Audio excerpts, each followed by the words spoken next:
try to speed it up little by little to get you that sexy science information as quick as possible. Today we're going to be talking about calories in. So this is going to be the food that you are consuming throughout the day. Now you might think, oh Jeff, this is so easy, you just look it up on the internet and then there you go. No. The minute you eat at a restaurant, you no longer have any idea how many calories you are eating. If you think it's 1,000 calories, it could be 1,500, it could be 2,000. You just have no idea. This is mostly because a lot of restaurants, they add a lot of fat, oil, grease, lard to the food.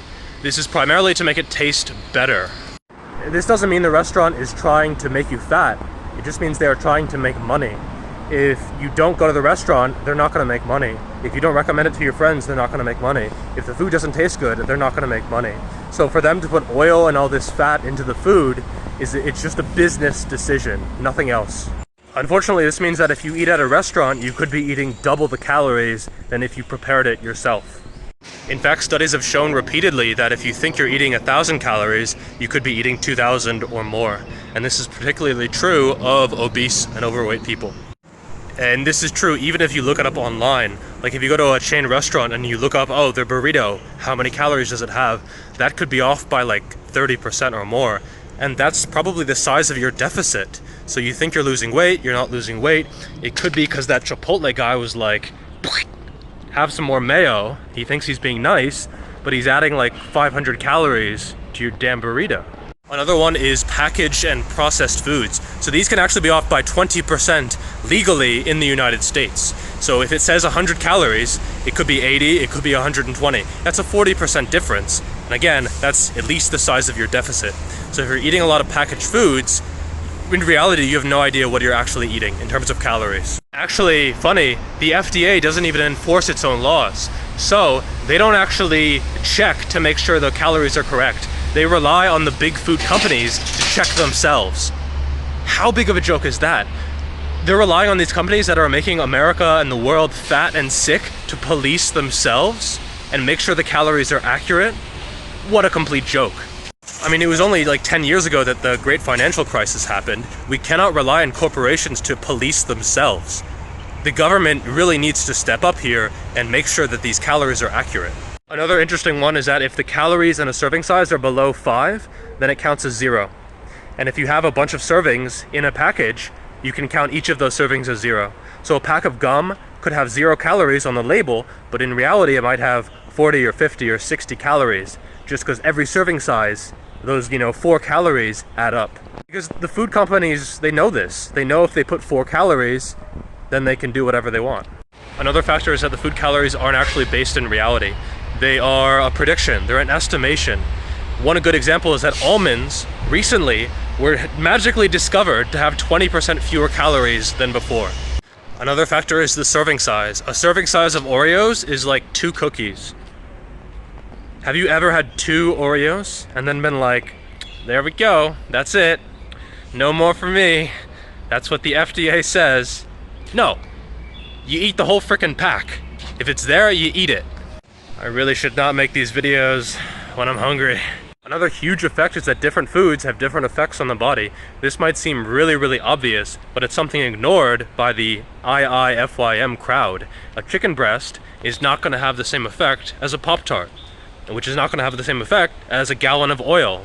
Like they're just, even if you equate the calories, they're not the same. Right, bro? He knows what's up.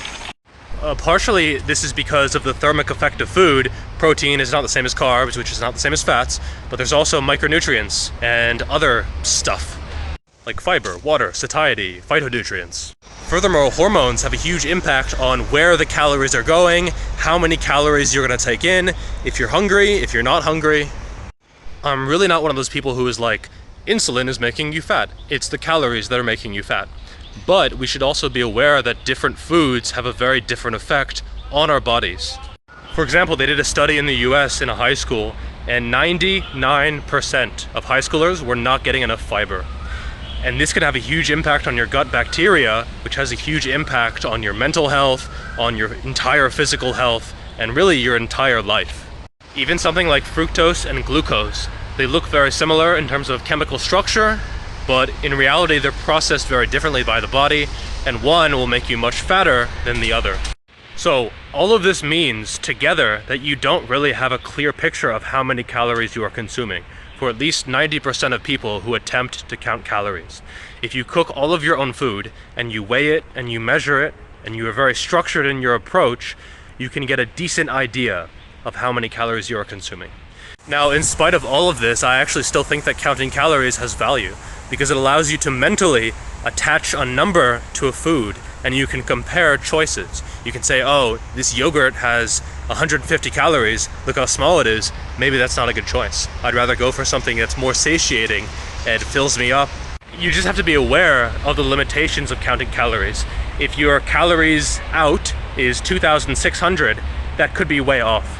If you think your calories in is also 2,600, that also could be way off.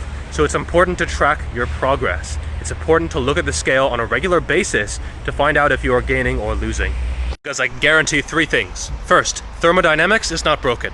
Second, your scale is not broken. 3, your metabolism is not broken. Those 3 things still work, and counting calories works. It's just that due to the inherent chaos and entropy of the universe, it doesn't work very well when humans do it. And that's okay.